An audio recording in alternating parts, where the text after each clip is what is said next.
I'm going to bring on Noah Kulwin. Damn, bro, you look so goddamn handsome. Noah, what's good? Hello, and then that's Frankie in the back. She says hey. What happened? Didn't you used to have a dog? You had a greyhound, no? That was a few years ago. Yeah. He's with different folks now, but no, I got Frankie. She's wonderful. Yeah, you're a cat person. Okay, that's a L, but it's fine. We'll live through it. I would say that I switch hit. Yeah, you're verse. You're verse. You go between exactly cats and dogs. I respect that. Right. So I was actually thinking for some of the Pelosi stuff, I had an idea to maybe do a little bit of deja vu with some of your people on stream. I love that. And I had some stuff to share. I to love sort that. of talk about a little bit with why Nancy has decided to flirt with the idea of World War III, which I got to say, as Brendan has said, was a terrific marketing stunt for Blowback season 3. Yeah, no, I think she's doing that specifically for that, which, by the way, that's why Noah's here, ladies and gentlemen. Noah's here to promote Blowback Season 3 and also to promote the glorious, wonderful, and only true Marxist-Leninist ideology, the Jusha. Marxist-Leninist Jushaist Noah Kulwin is here to promote the Democratic People's Republic of Korea, the true Korea, which is what the Blowback Season 3 will be covering. You might remember him from his promotions on Blowback Season 1 and Blowback Season 2, which were on the Iraq War and also on, Blowback Season 2 was on Cuba, right? And Cold War, that era. Yeah. We, the first season was sort of like the Iraq War for, I think Brendan and I had grown up with it, but for a lot of the people who've listened to the show, it was a way to bring it back out of the memory hole, as we said. And then for season 2, we decided to just tell a totally different version of the story than the one that Americans get about Cuba. And for season 3, the Korean War is sort of commonly described as the forgotten war. And that's not a particularly impressive moniker to me or Brendan. In fact, it's kind of racist and sort of marginalizes the scope of what American policy was, what we did there, what we ourselves, American troops did, and what we supported in the government of South Korea. And it's actually like last season, genocide. Last year when the Cuba episode came out, there were some protests on the island, and now with this year coming out, with the season 3 coming out, one of the big events of our story is the General Douglas MacArthur during the Korean War, flies to Taiwan, and it becomes like it's nuclear war is on the table, and it's 70 years later, I suppose, and they're doing it for you. I think they're out. You can be honest. Are you communicating with the Democratic Party? I've decided that actually reality since 1917 has just been an ARG from Lenin. That's it. Okay. Because it's just these coincidences. I'm noticing them. I'm noticing a lot of these coincidences. Shit keeps popping up mysteriously as you drop long and comprehensive explainers on. I mean, the way I describe your podcast is like if Dan Carlin's Hardcore History was made by cool dudes with good opinions rather than Dan Carlin. Is that a good way to describe it? I don't know. I mean, I've never listened to Dan Carlin's show, but I've heard a lot of people I know and who listen to our show also like that one. So I'm not going to say anything untoward, but I do think that I saw somebody post that they thought that we were doing sort of like the leftist Ken Burns, and that we're integrating Korean perspectives and American perspectives, and I thought that felt like, well, I a lot of people watch Ken Burns stuff, so I have that aspiration, and I also like to think that we're trying to tell a pretty comprehensive story in that way. And then as a style, we really try to work to integrate a lot of archival.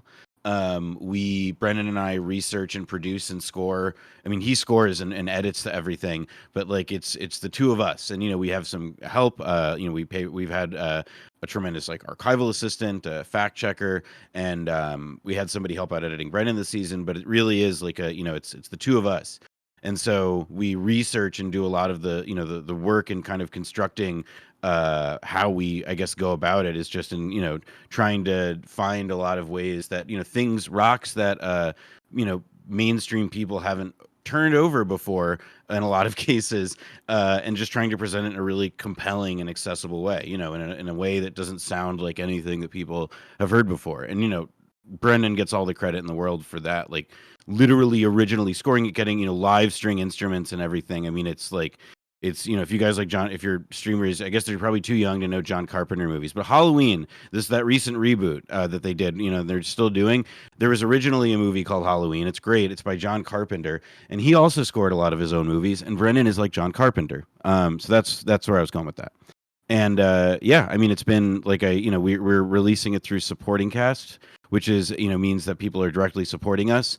And if you go to blowback.supportingcast.fm, then you get the whole season at once, and ad free, and you also get some bonus extra music stuff, and you get full archive of the show ad free.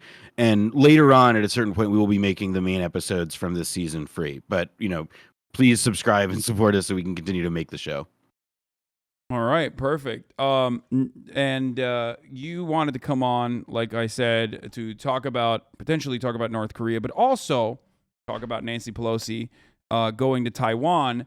We can get started on this before you show a video by just like playing a newsreel real quick while I go pee on the matter. NPR has been all over this coverage, which I think, and has used like very interesting terms that you normally would not see from the otherwise very neutral organization, right?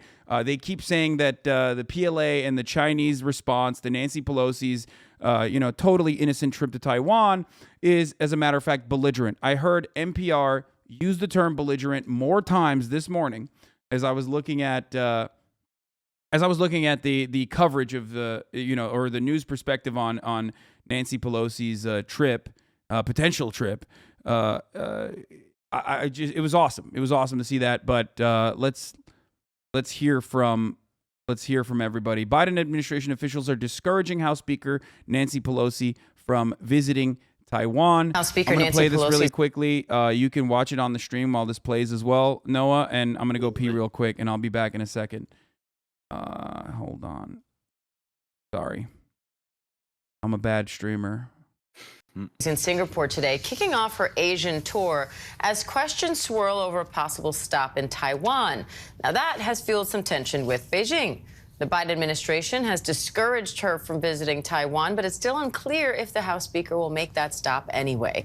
ABC's Deputy Political Director, Avery Harper, joins me live now for more on this. Avery, what is on Pelosi's agenda for today? Well, it's important to note that the details of this trip are pretty scant. There are no reporters traveling with the Speaker of the House on this trip, but we do know that she is slated and expected to meet with the President and the Prime Minister of Singapore, also some cabinet members there, and that she is expected to attend a reception of some sort with the American Chamber of Commerce in Singapore. Now, China's foreign ministry spokesperson is warning the House Speaker against visiting Taiwan. She says that they will, quote, take firm and strong measures to safeguard national sovereignty and territorial integrity. So what exactly does that mean, and what would the implications be of this potential visit? Well, this really has to do with what's called the One China policy. That is the American stance in that Taiwan believes it's independent. China believes that Taiwan belongs to China.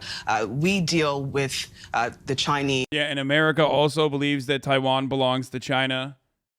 But not Nancy Pelosi, apparently. Sorry, I just wanted to butt in. But, I mean, they just admitted that. These officials diplomatically at this point. And so there are concerns on the part of some of these Chinese leaders that this sort of trip would be a provocative move. Now, earlier today, we heard White House spokesman John Kirby say that this is not a provocative move, that Congress folks have gone to Taiwan, and that Congress folks and every other sort of American leader should be able to go to Taiwan without the threat or being fearful of China's rhetoric on this. All right. And I want to shift gears a little bit. The Democratic economic package that's focused on climate change and... Okay, they're shifting gears to the climate change economic package. So let's let's try to comprehend what the fuck's going on, Noah. What the fuck is going on? Why is Nancy Pelosi trying to go to Taiwan? What? And also, before we even get to that, for those who are uninitiated, why would you say this is a controversial trip? Oh, you're muted, by the way. You muted yourself. I can't hear you. You're muted. Noah.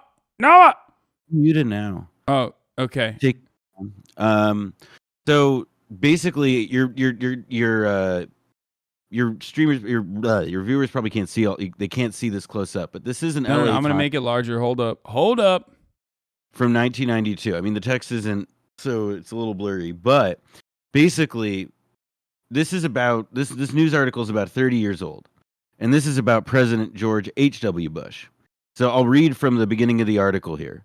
President Bush moved Tuesday to renew China's trade benefits in the United States, once again rejecting suggestions that he make the one-year extension conditional on improvements in Chinese policies on human rights, arms sales, and trade.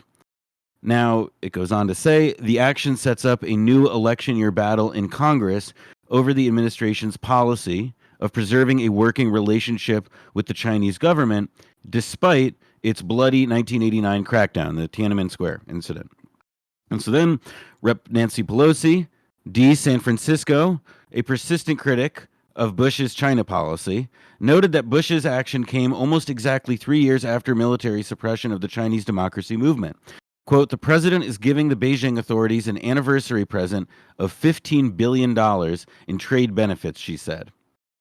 So just as like a way to start, this is to say that, and I'm not the only one to have noticed this. Politico has an article here about how, Pelosi has for a long, long time, sort of gone aggressively against, she really, really hates PRC.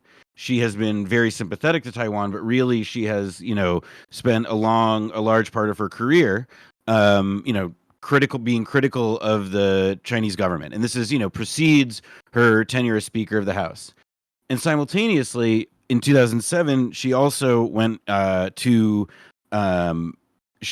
Syria and was, trying to sort of, position herself as this sort of foreign policy maverick, maven. And it was sort of against the position against the Bush administration, meeting with Bashar al-Assad.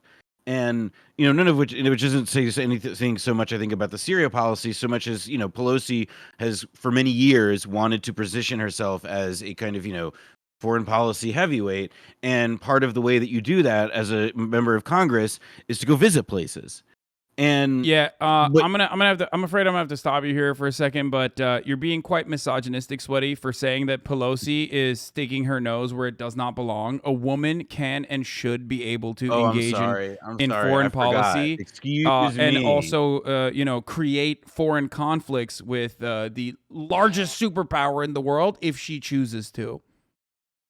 I mean, look, it's, she's also taking a cue from somebody that we talk about in our season of Blowback right now, which is Douglas MacArthur, who literally in the middle of the Korean War took a flight to Taiwan, then called Formosa, and, he's declaring his affinities and his sympathy for Chiang Kai-shek.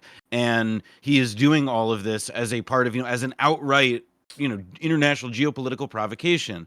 Because although the Chinese Civil War had just ended, and although the communists had won, there were still huge political heavyweights. Some of the biggest policy debates of that day were just largely around what was called the China lobby, the people who were agitating on behalf of Chiang Kai-shek, on behalf of the people then in Formosa, and doing whatever they could to reignite a war with China. Even though that would have led to World War III. So those were the stakes then, and they've just sort of been put in, stasis or like in a kind of stalemate in the years since.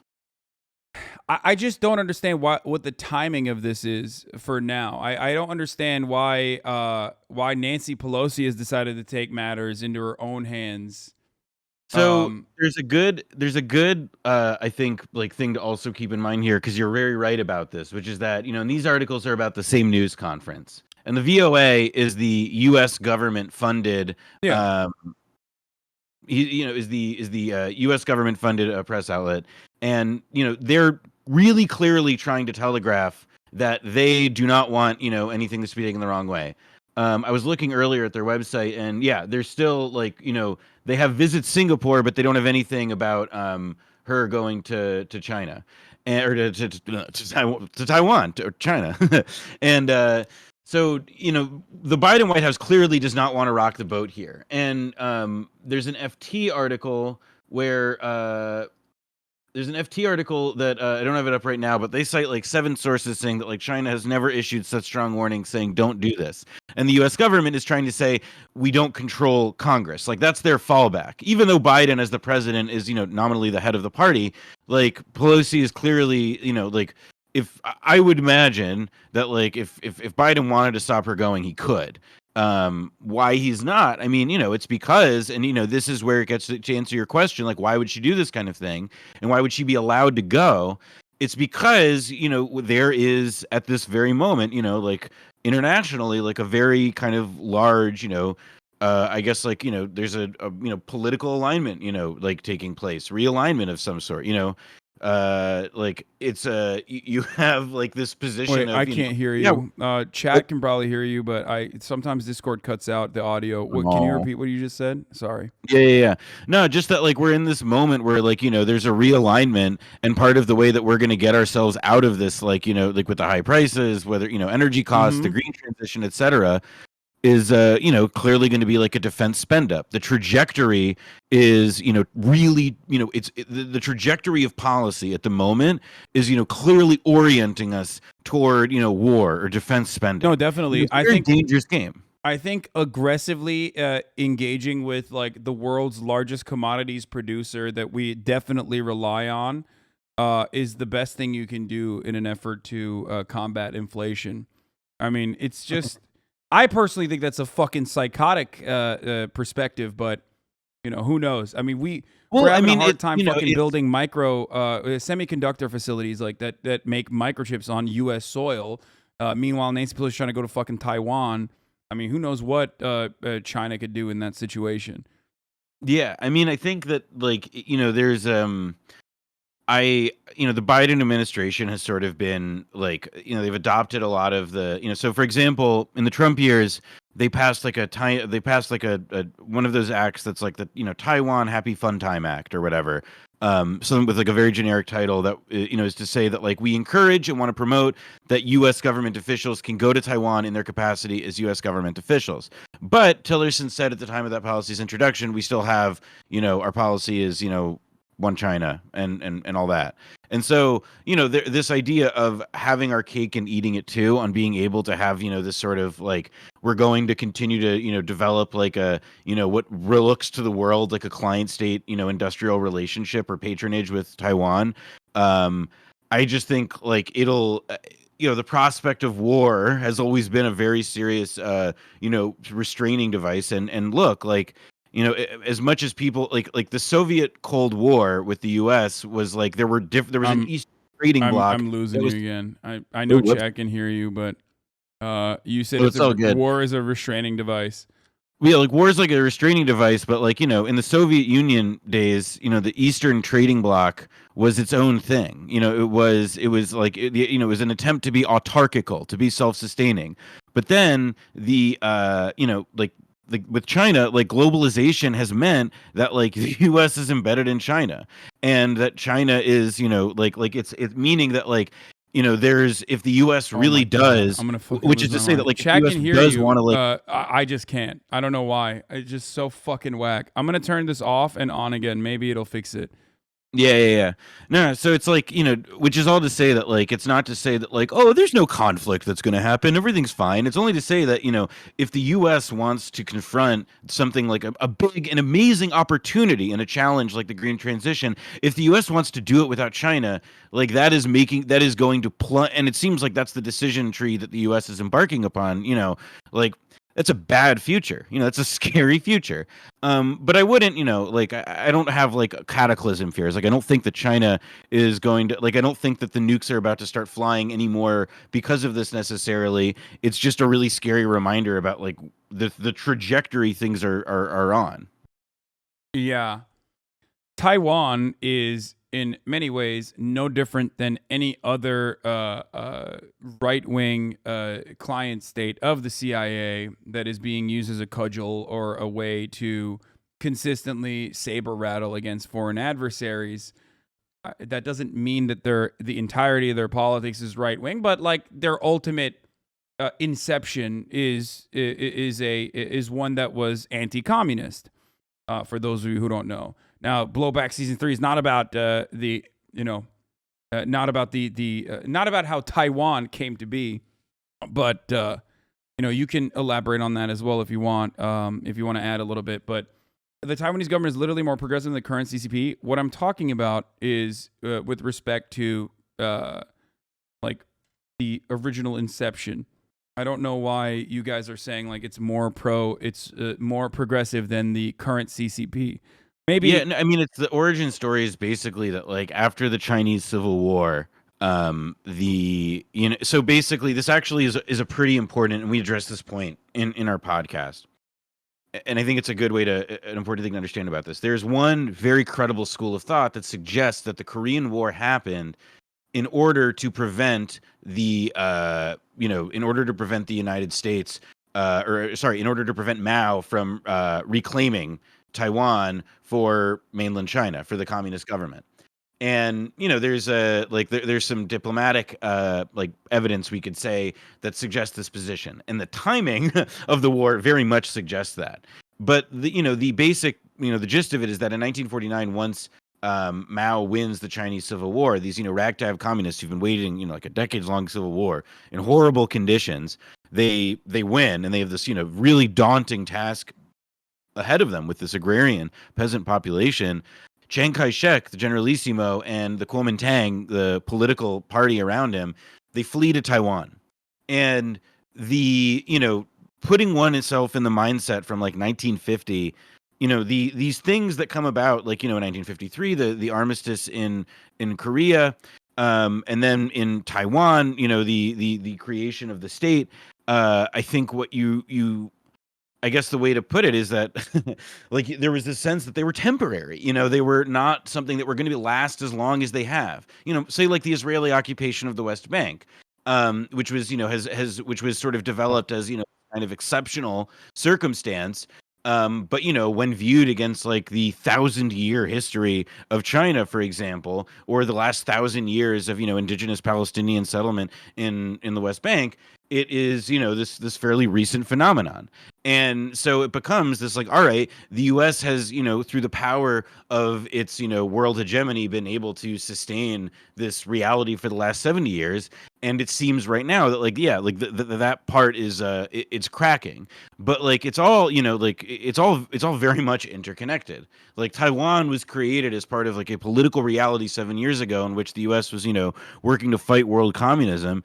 And now that like the supply chain is no longer all about like getting oil to places and restricting access to oil, but is instead will become about a much different supply chain and solar and, EVs and all this other kind of shit. Like, the bargaining position is different. And all of a sudden something like, Taiwan with TSMC, this massive semiconductor company. I mean, like, the idea of, whether it's, China invades or demands a different kind of relationship and gets it. I mean, war like we're seeing in Ukraine, right? Like one development, like a limited war.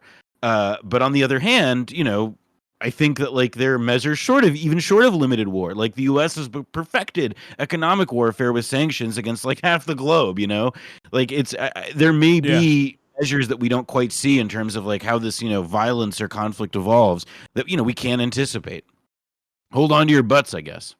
Yeah. But I just keep like I understand why the United States would send an emissary. Okay, to spark this kind of global conflict. Oh, sorry. In a historically like right-wing, anti-communist CIA client state, I just don't understand why it's Nancy Pelosi that's doing it. But I guess like someone's got to do it. Good for her, Queen. By the way, the modern KMT is now the pro-China, pro-unification party, while the nominally liberal DPP, who were persecuted by the KMT for being communist fellow travelers, is now doing some Red Scare propaganda. How the tables have turned. True, very true. So very the thing true. about that, I was going to say, like, the thing that American media gets, I think, purposely wrong about like the Taiwanese approach to independence from China is that the current like two state, or one state, two systems approach, the one that America currently has, is also the one that China currently has as well. For the most part, it's not something that like I think, at least as far as I know, looking at as many polls on this as possible, from what I understand, and I might be completely wrong, but they just don't want to rock the boat. They don't want to instigate. They don't want they don't want China to come in and take over, but they also don't think. What's up? Like, think about it from like their, I would tell people to like think about it from like their perspective. It's like, yeah, a lot of them have relatives in mainland China. A lot of them, like it's in the same way with Korea, where it's like, yeah, North Korea and South Korea, they don't want to go to war. They would like to be able to engage with their like family.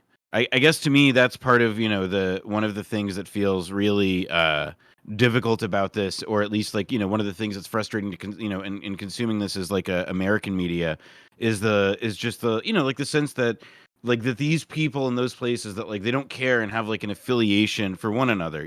That's one of the ways that you do know that this is it's a settler colonial country, because we don't look at our neighbors in our countries and see like an affinity or see a longing to have peace or some kind of positive mutual relationship. We just see new markets and new frontiers.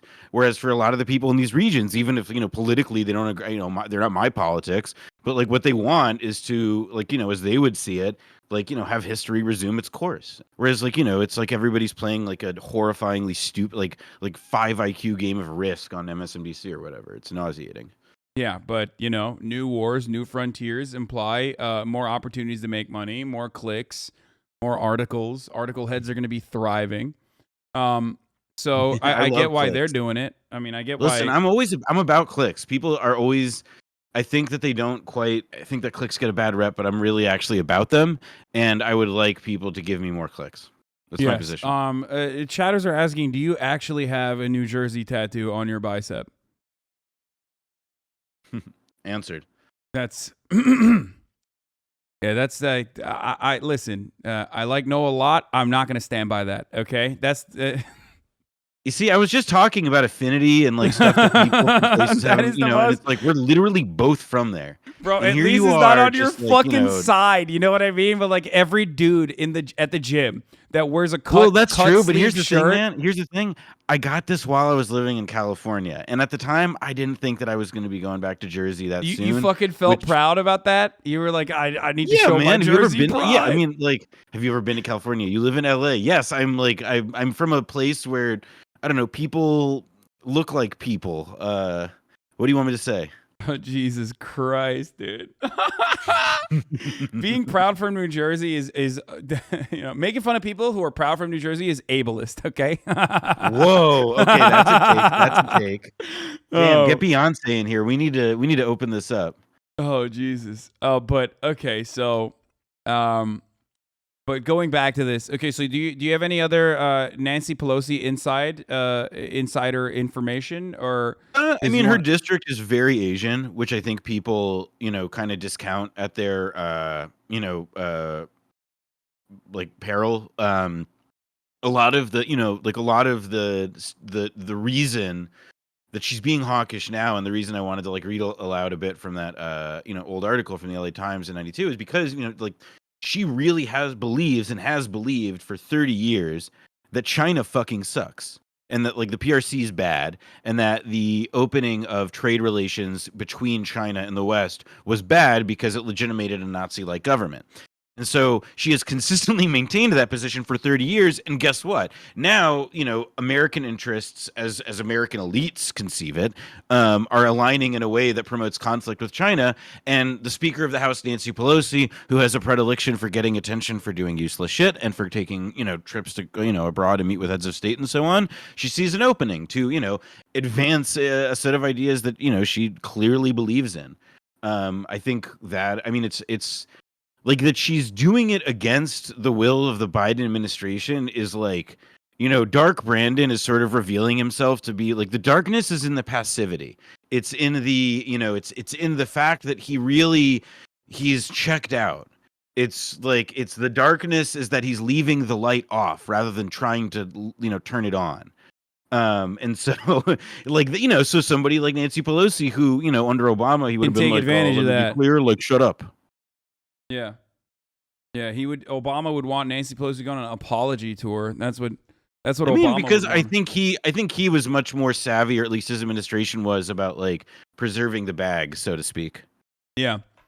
So, I mean, I don't know how this is going to turn out, but what I do know is I'm fairly certain that Taiwan is not going to take over mainland China.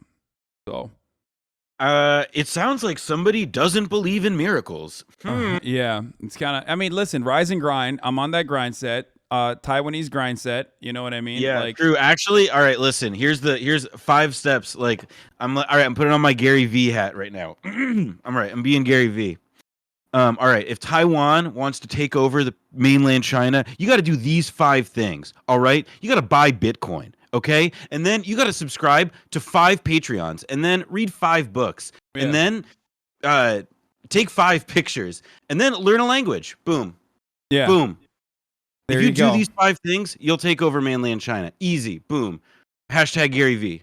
For people didn't even understand what I was saying, because like most people have no understanding of like Chinese history, and don't recognize that is like the original goal, and still I guess somewhat current goal that is never going to be achieved, obviously, of at least some Taiwanese people. It's also like the John Birch Society, something that we talk about in this season a bit, like literally like the racists of the American Cold War period. One of their co-founders was a bunch of their co-founders, and they were all very pro Chang, etc. But like some of them were people who were doing Red Scare stuff. Like one of Chang's like business partners and patrons, a guy named Alfred Kohlberg, was literally one of the financier and impresario behind the magazine that that was responsible for the first McCarthy era Red Scare Hollywood blacklist. Like there's a way it's all. I mean, that's part of what made making the Blowback season so exciting, is that like you realize that this Taiwan issue and China more broadly is it's a very I mean, Americans I think are now, because of the realities of geopolitics, coming to engage with it, but like it's a history that is quite. I mean, there's a lot of meaning in it. There's a lot that was we are now contending with because of these decisions made then, and the political networks and affiliations, especially on the right. I mean, they were the seeds of the industrial regime and trade policy architecture that we have now, that sucks dick horribly and is immiserates the world and imprisons us in this easy bake oven of poverty that we call Earth. That was brilliant. Well, Noah, you have a wonderful voice that people can listen to for hours on end.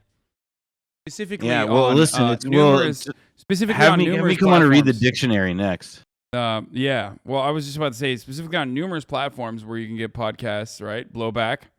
Yes. So if people want to listen to Blowback right now, you pay $25 for it's an annual charge, and you get the whole new season, all 20 episodes. This includes interviews with like interviews covering everything from biological and germ warfare to 2-part episodes about the history of the Korean War with the most eminent historians of the Korean War, as well as Korean activists in their own words. And this also, in addition to getting you 20 episodes all at once, it gives you an ad-free archive of the first 2 seasons. And there is lastly also a soundtrack. And so if you search The Great Vorelli with a V, Vorelli on your platforms, and search the Blue House album, that's Brendan's original score, and it bangs. And like if you want to wait, that's okay. Fuck you, as Brendan would have me say, but that's okay. And if you want to get the podcast, we love you and really support you for it. People being able to listen to it now, and the people who are getting to binge it, like they're able to really help us keep making it, year after year, as this heretofore independent project. But yeah, no, and if you want to listen to the past seasons, you can just get it on all of your podcast apps. They're all all the episodes of first and second seasons are there.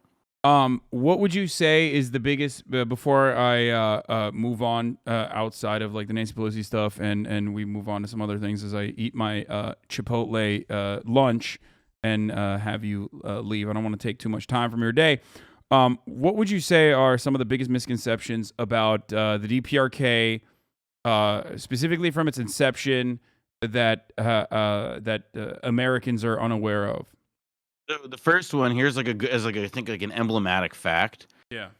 It was basically official American government policy, and it was reported as fact in the New York Times and other newspapers that Kim Il Sung, the founding leader of North Korea and the hero of the war against Japanese colonization, that Kim Il Sung was actually an imposter, and that the leader in North Korea was a man who had taken the identity of Kim Il Sung, and he, is like this whole like imposter thing is obviously Cope. bullshit. But like it seems like a lot of cope. I mean, it's extreme. It's crazy. Like they wanted to like they had to sort of deal with the fact that like there was this popular uprising. And Kim was a credible, he was a credible leader, and the North Korean he had some fail sons. For sure. The North Korea has followed along a path of development that was a future that I think like you could just like maybe this goes to your question about like what's the big misconception or some big ones, but like the biggest one of all is that we don't control North Korea's fate.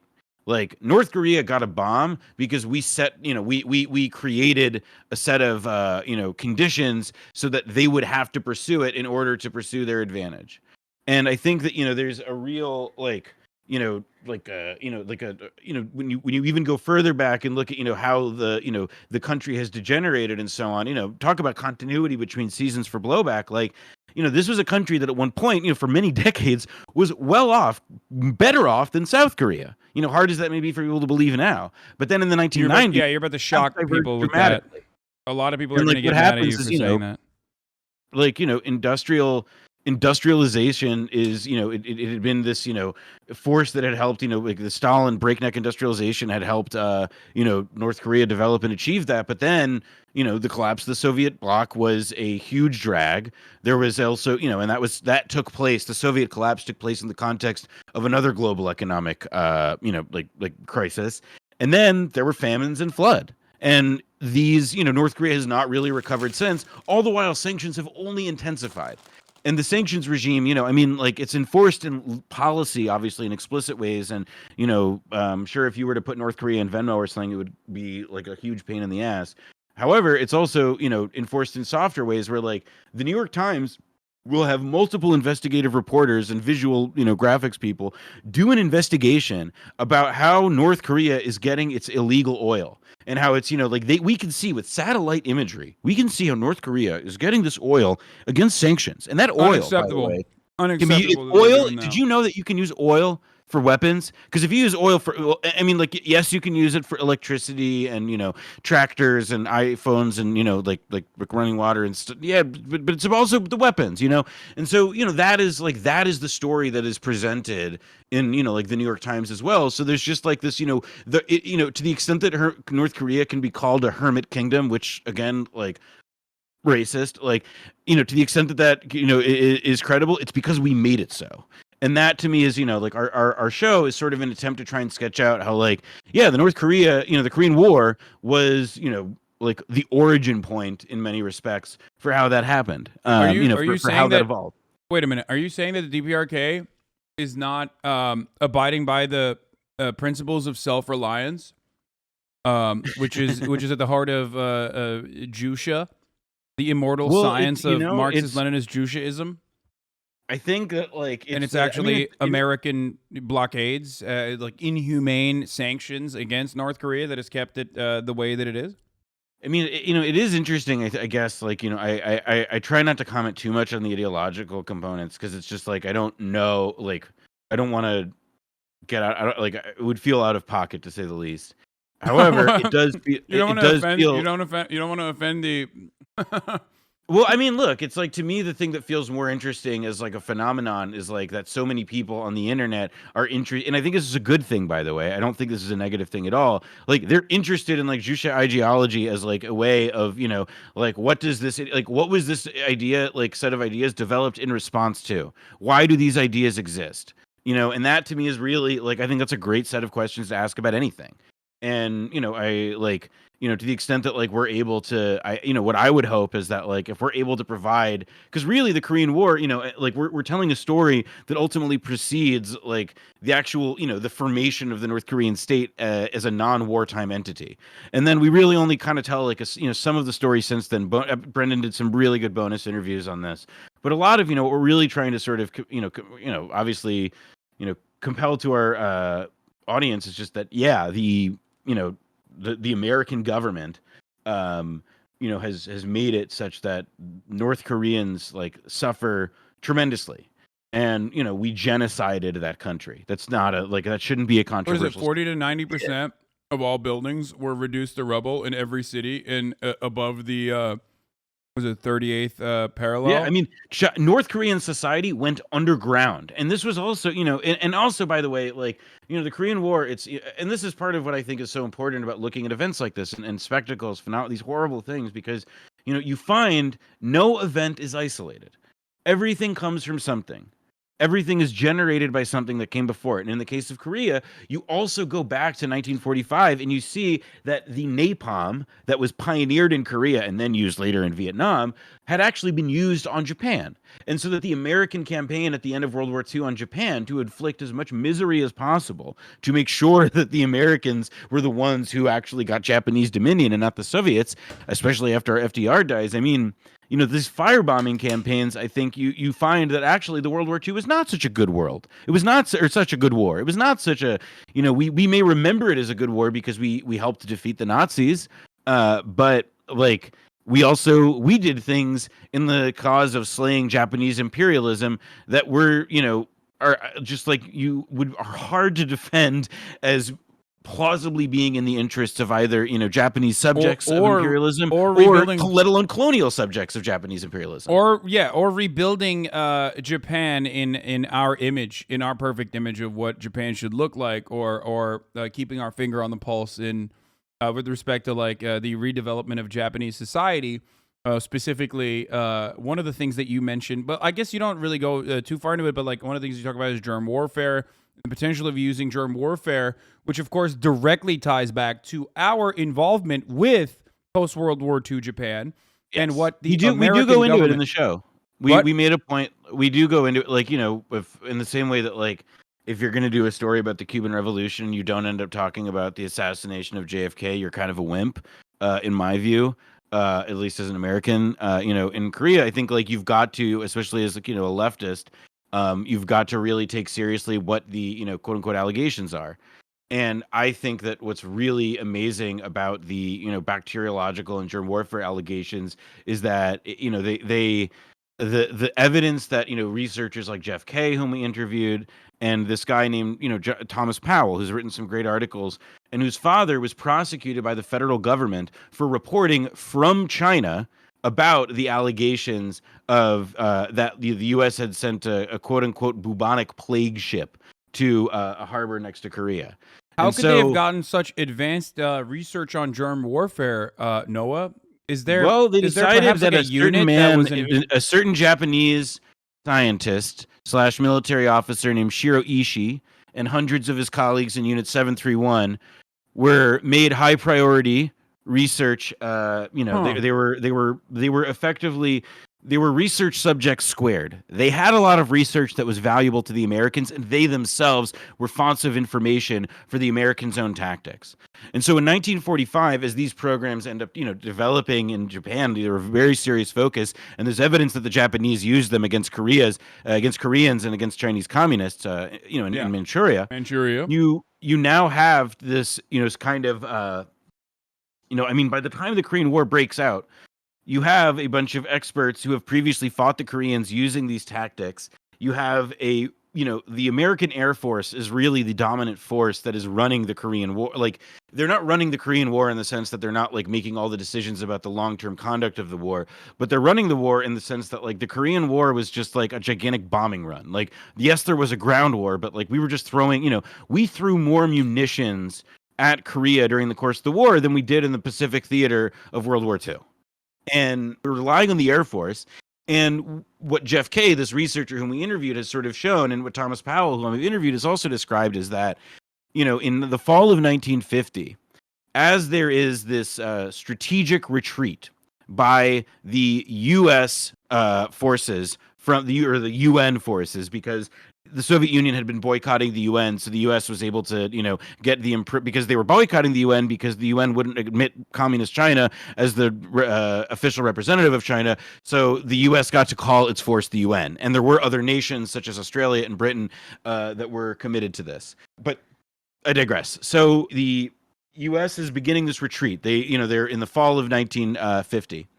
And there is it's a very scary, dramatic, and perilous time for the UN forces as they report it, saying that there is, we're going to, South Korea is going to get overrun. They're going to, take us all back, etc. And you also have during this time reports coming out at different places in different towns around in Korea, smallpox, something that's never been seen in Asia, breaks out. You also have, in addition to say like these smallpox breaking out, infected chicken feathers are seen as a vector of, bacteriological and germ warfare, which had been, as one person we've interviewed describes, like the hobby horse method of disseminating microbiological, vectors of Shiroishi. And then you find all of this, if you want to describe, let's say, if you wanted to get me so that I wouldn't be saying like alleged over and over again with this stuff, it's because developing like an operational portrait of this stuff, like developing an idea of how it would have all worked, requires a lot of stuff that like these guys are really good at destroying. In 1974, when they were updating the Freedom of Information Act, right before a bunch of relevant documents would have been declassified, the Joint Chiefs destroyed executive record meeting minutes from like 25 consecutive years or something. Also, here's what's not alleged.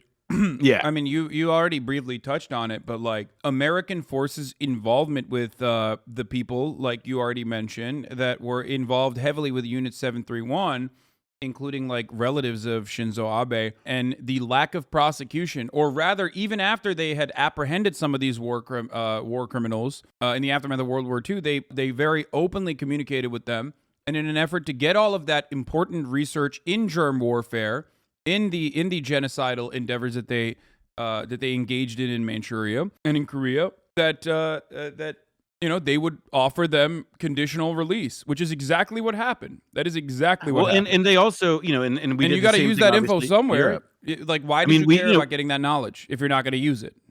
Well, and that's a very good point. And also, here's the other important thing: is that and this is where maybe I think this is actually probably kind of a good note to leave the stream on. But basically, the germ warfare program and the allegations of germ warfare are popularly remembered as being part of like the MK Ultra story. That is the CIA efforts into government, like mind control and lethal assassination, and also non-lethal chemistry.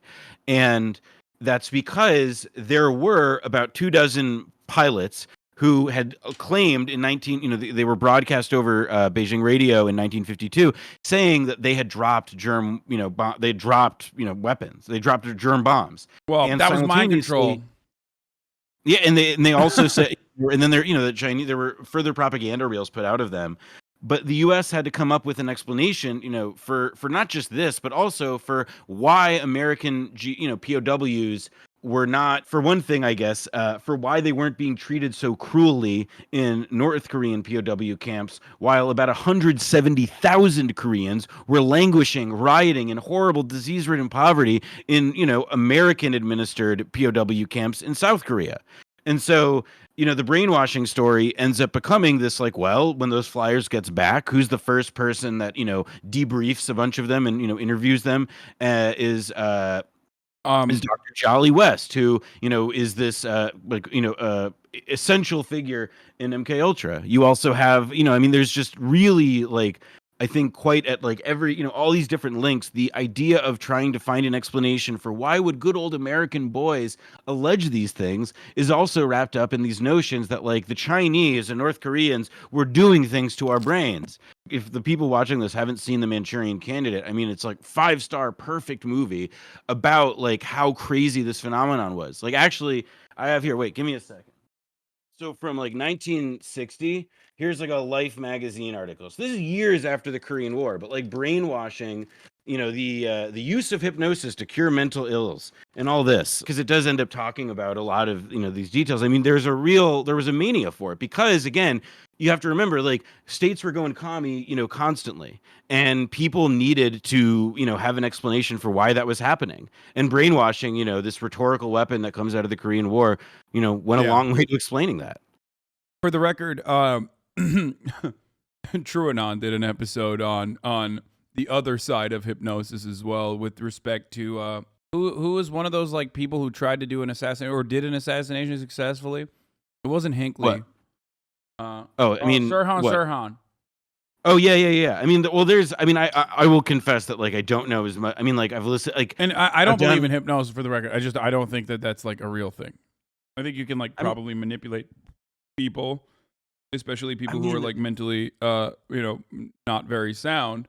And I do think that goes on, but I don't think you're doing actual hypnosis. I mean, it's like to me, what's less interesting is because I'm not a science guy and I'm also not a psychology guy. And like, to me, the more interesting questions are always around the ways in which we're able to show that like the ideas that people who do believe in these things so concretely, the way that they want to move through the world and like, raise money and fund, and develop institutions and projects that reflect this. Crypto is probably like a great public facing example of how a whole lot of very wealthy people with like a really aggressive vision of how the world can work, can try and manifest something. I mean, I think hypnosis is probably realer than crypto, at least based on what I've seen on YouTube videos and like some, selectively edited TikToks. To me, one of the really interesting things about when you do look into these like weird spooky margins or whatever is just like you have to like, I guess, kind of ask yourself like what seems a little far-fetched, what doesn't or something. And, it's part of the fun is, weighing that and finding evidence to substantiate one opinion or another. And, figuring out like, why is this evidence of anything, in one direction or another? Think for yourselves. Yeah. Well, not very based note to end it on, Noah, saying crypto is not real when, crypto theft is one of the few meaningful ways that North Korea can continue, making money. Fucked up of you. Look, it's if it turns out that like North Korea ends up like sustaining like an economic rejuvenation on the backs of Mark Andreessen, I say go for it. Same. Bro, thank you for having me. This has been awesome. Thank you for coming on. Wonderful, everybody. Blowback season 3 is out right now. Blowback season 3. Blowback.supportingcast.fm. Thank you for being a good stream. Thanks for coming on, man. I don't know what you say to these people. I mean, like, I'm grateful that they're paying attention. Yeah. Peace, brother. All right, peace out. Noah is one of the oldest guests I've ever had, and not by like age. I mean, we used to play Fortnite together back in my fucking PS4 days, alongside like Felix Biederman as well. But yeah, that was a great guest. Noah is brilliant, wonderful, very intelligent, and they have cultivated a diehard fan base for Blowback, which deserves it. Honestly, they're fucking great. Chat paying attention. Does G like big old knockers? Why is he hot? I mean, leftists are always hot.